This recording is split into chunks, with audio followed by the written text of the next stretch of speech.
Hello YouTube fam, welcome back to my channel. If you're new here, my name's Tina and I make videos on lifestyle, home, and DIY projects every single week. I hope you guys are doing well today and are ready to tackle another project with me. Some of you might have remembered when I first did my board and batten wall in the dining room many months ago, but since then I really haven't done much to the dining room at all. I've just added in a table and chairs and kind of just left it at that. So today we're gonna finish the dining room area. I want to do a couple of DIYs, and that way this is just gonna tie in the whole kitchen as well as our back entry all together. I feel like this is kind of the missing piece to really completing the first floor of the house, and I know a lot of you are curious to see how all these spaces flow together because they basically are one after the other. So we're sprucing everything up and giving you guys a final reveal of this whole area. And I also want to thank Mrs. Myers for sponsoring today's video. I get to share with you guys a really exciting new project, so we'll talk a little bit more about that later. But for now, let me show you guys the dining room and the current state that it's in. Okay, so here is the current situation with the dining room. As you guys can tell, we have not really much going on. We did the board and batten a while ago. I still love it, and I've kept this wall empty, so it's still that old gray color. And then we also have some gray over here, and also over here, that's the powder bathroom. This is our pantry. I still don't have a garbage can. I really need to get one. And then this bench is actually not supposed to be here. I don't know why I can't just move it. It's kind of just been in the way for now, but this is what happens when you're trying to renovate and DIY everything. Things just end up where they're not supposed to be and they stay there for a while, so we have to change that up. It's really feeling empty in here because we actually did have a rug right here, but the pile on it was a little bit too high for a dining room, so I'm going to have to switch that up. So in this area, we have those two doors, and then this door right here, this is the DIY studio. The doorknob is broken, so we need to fix that. And even these doors over here, they need a little bit of a makeover, so we're going to DIY those. And I don't know if you can tell, but the lights over here versus over there are super yellow because these are 2700K, and then I think these ones are probably 4 or 5000K. So it's really cool over here and really warm over there, so I really want to make this all cohesive and just make the kitchen feel new again and refreshed. It is very lived in right now, so I just want to make a space that really ties in all of this together again. We're actually coming up on 1 year of living here in just a couple of months, and I feel like giving this refresh is really the last missing piece to really complete this main floor. So I'm ready to get this done. The first thing we're gonna do is, of course, to paint the walls, finally make them all match. I cannot wait.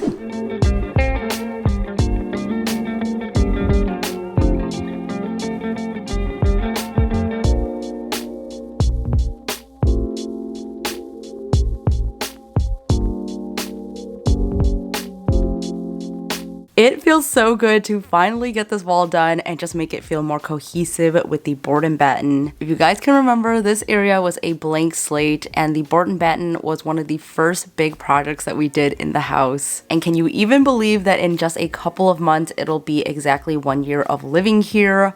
How many of you have been here since we moved in? And if so, which makeover has been your favorite so far? Mine definitely have to be the kitchen and the powder room. They've just made such a difference, but I want to hear what you guys think in the comments.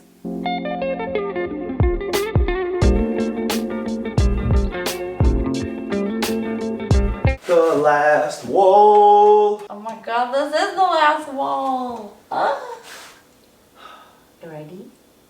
No. At least this is better than moving logs. This is terrible.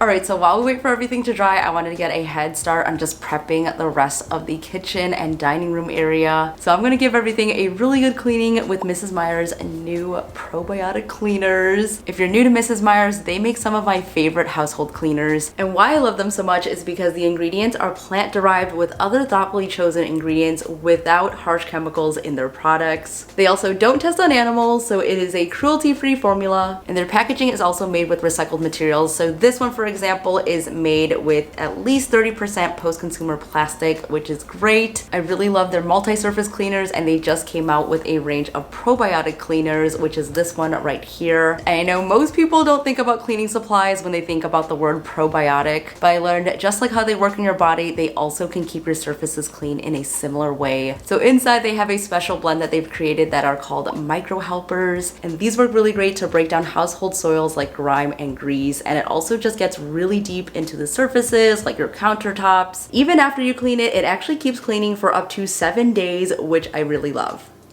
Okay, confession time. I actually have not taken those decor pieces that were hanging on here since I put them up when I did the kitchen makeover. So it's been a long time, and you guys saw how dirty the towel was. I feel like as a DIYer, things just get so messy so quickly. That's why I really love these probiotic cleaners, because it keeps cleaning for up to 7 days after you use it. So this is gonna stay nice and fresh. The new range comes in 2 scents. So we have lemon verbena and then also lavender, which is my personal favorite. So not only are you getting a really deep clean, but it also just smells amazing afterwards, and I like to use the multi-surface cleaner just all over the house. The sink is definitely overdue for a cleaning, so I just gave it a quick scrub, and then I'm going to use the probiotic drain maintenance right here. This helps prevent buildup in your drains, and you can use it for any pipe system. So if you have a garbage disposal, you can use that as well. I'm gonna run some hot water and then pour half of the bottle in as instructed. And this is just so awesome because I'm actually not the best at keeping my drain clean, and I love that you're using a biodegradable formula product, and it just maintains it so well. Because after this, you can just follow up in 2 to 4 weeks with just a couple of ounces in there, and you are good to go. We're in the bathroom really quickly because I wanted to show you my favorite of the bunch, which is the Probiotic Daily Shower Spray. I cannot recommend this enough because I'm someone who's really bad about cleaning the shower. I kind of let it get really bad before I do anything about it, so this has been a game changer. I've been using this every day since I've gotten it, and it's super easy just to spray all around once you're done showering. You can spray this onto the tile, the grout, and the tub, and it just removes soap scum and cleans the mold and mildew stains, all without having to scrub or rinse. So this is a really easy product to use, and it really does keep my shower cleaner for longer in between those deep cleans. So this one is a must-have. I've been loving all of these, and I'll have more info on them in the description box below. So if you're interested in trying it out, I would say grab one right now. Now that everything is clean and ready to go, we can move on to the rest of the makeover. Jumping right on back, we're going to add trim to the 2 doors, and this is just instantly going to make them look a lot more expensive. And whenever I do a design with trim, I like to just map everything out first. That way everything is leveled and squared. And after mocking it all up, I decided to do 2 boxes, and this is just gonna make it feel a lot taller. The spacing is really gonna depend on how large your door is. This one's a little bit smaller, so I'm measuring in 3 inches from the perimeter. So I'm using the same exact trim that I use in our entryway as well as our hallway, and I feel like that is just going to make the house feel more cohesive. And we're basically creating mitered boxes to create the design. If you want to learn more on how to do this, I will link 2 previous videos that I did below, but it's basically the same process every time, just using different measurements and spacing. After that's all cut, we're going to add a little bit of panel adhesive to the back and then just brad nail them into place. And I actually would suggest that you cut as you go, that way you waste less and you get the exact length.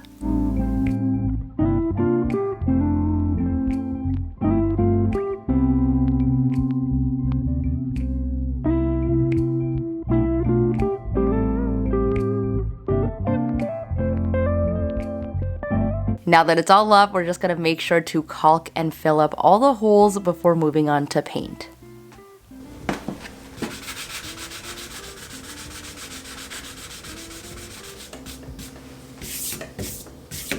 So I had planned to put in a new doorknob to match the rest of the house, but this is basically built into the door and I really don't want to mess with it, so I'm going to have to figure something else out. In the meantime, I did grab a can of paint, and this is the same exact color as the kitchen cabinets, and I want to show you guys how much of a difference this is gonna make. So we're gonna cut in and give this door a whole new look. Okay, so I decided to paint the door the same color as my kitchen cabinets. This is in the color Muted Sage. It's really gonna tie it all together and make it feel like a part of the kitchen. And this kind of is a full circle moment because one of the first makeovers in this house was the kitchen, and now we're finally bringing it all together. A lot of you have started watching since we moved here, so thank you for being here and showing so much support. At this point, I really don't consider this just mine and Brian's home. We really want this to feel inviting and welcome to everyone. So even though you all aren't here physically, I hope that you have enjoyed being a part of the journey because we have truly built this home together and I just could not have done it without you guys.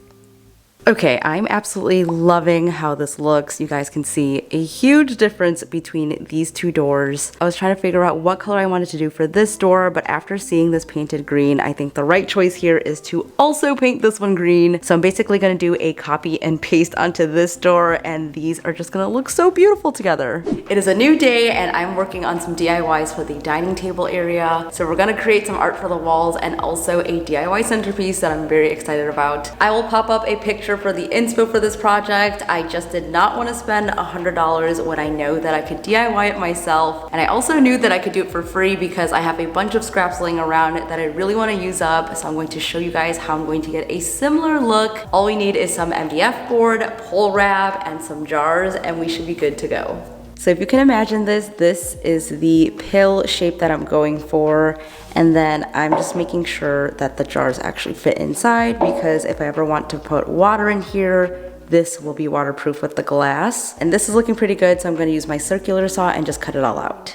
So I'm using my jigsaw here, and when you're cutting curves like this, you want to make sure that you're using a scroll blade just to make sure that it is as smooth as possible. So you can see I did not have any trouble here, and usually afterwards I would sand the curved edges just to make it perfect. But since we are covering it with pole wrap, you really don't need to, so you can totally skip that. So like I mentioned, we're using pole wrap for this DIY, and I'm just cutting it down to size with my miter saw. And with some wood glue and a brad nailer, I'm wrapping it around the bottom edge of the MDF board. I feel like pole wrap has been all the rage, but it really is just the perfect material to get a fluted look. Plus, it's made to be curved, so if you have a project with round edges, this is definitely the way to go. To finish this project up, I'm spray painting it first with a primer, and then over top, we're going to spray the inside and the outside with a black spray paint. This is the quickest way to paint pole wrap and get in all those nooks and crannies. And with this method, I love that you could still see the wood texture peeking through underneath just to add some more texture.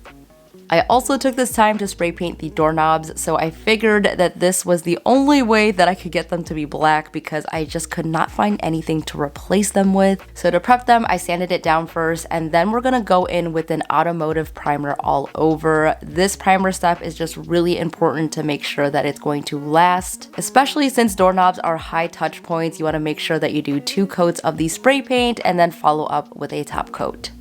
We desperately need some artwork up on these walls, so I'm DIYing some larger pieces with some poster board paper and also IKEA ribba frames. These are large poster frames and will make a statement. For this piece, I'm actually going to use wall paint just to make sure that I get the same exact color from the back entry. I'm brushing that all over with a wide brush just to get some texture on there and also some movement with these rounded strokes. And again, I want to tie this entire area together, so a huge trick here is just to repeat these same colors for a cohesive palette. So after that's dried, you can use chalk or chalk pastels, and I'm drawing in these half circle and arch shapes all over. This is very much inspired by a painting that I saw at West Elm, so I'm using that as my inspo. I really just wanted something abstract with a lot of texture, so you can really see how the chalk is going to help us achieve that. And I'm just filling up the paper as I go along, and I'm not too concerned with making this look perfect at all.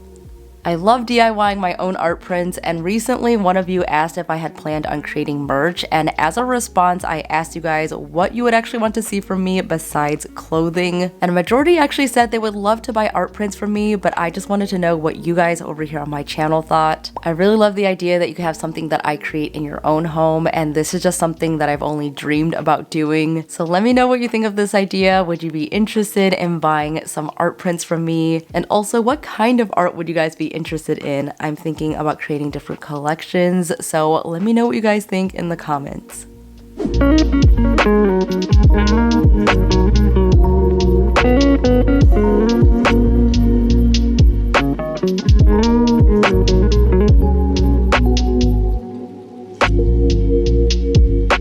If you have 30 minutes, then you have time to instantly upgrade your door. Like, look at how modern it looks now. Okay, we are just about ready to put everything together, but first I'm gonna put in my new rug. This one is made from jute, so it's super easy to clean, especially when we're using it under a dining table. Lots of food is definitely going to spill onto it, so this is going to be a must-have.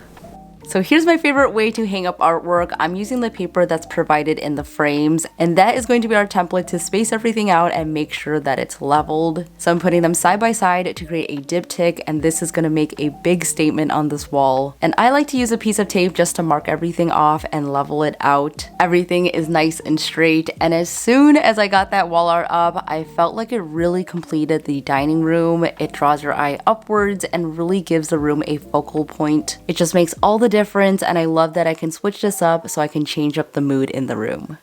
I added in our DIY planter as a centerpiece, and I filled it up with greenery to add some life to the room. And of course I had to give you guys the full experience, so I'm setting up the table with plates and silverware and cups, and I also googled up the correct way to do this, so hopefully I did it right. And finally I finished up the doors with the new knobs, and a trick here is to use a paint marker to paint the screws just to make sure that everything matched. And for the rest of the kitchen, I restyled it a little bit just to refresh it. I feel like after the winter holidays, I didn't do too much in here, so it's feeling tired. So we're gonna switch some things out and add in some new pieces, and just overall shuffling things around the house is just gonna make it feel new again.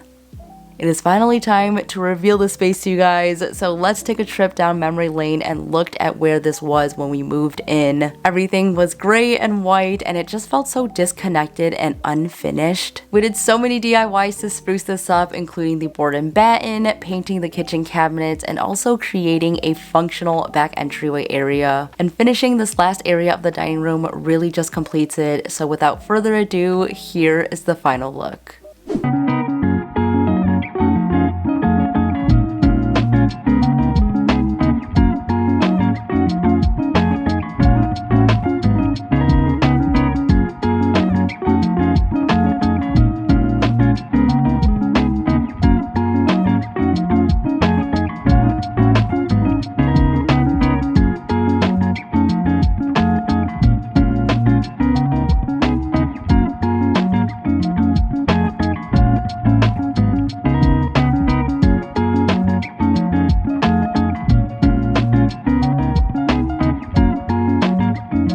I'm beyond happy with how everything came together, and I would love to hear your thoughts on this little makeover. This whole area of the house finally feels complete, and I'm so happy that I get to share it with you guys. Making all of these DIY upgrades makes such a difference, and I finally feel like this whole area just feels so much more complete. I would love to know what you think now that everything is done. And again, a big thank you to Mrs. Myers for sponsoring today's video. Be sure to check out the new probiotic cleaners with my link in the description box. Don't forget to give this video a big thumbs up if you liked it, and if you want to see more updates from me, give me a follow over on Instagram. I post on there every single day. That's it for today's video. Thank you so much for watching. Stay inspired, and I'll see you in the next one. Bye!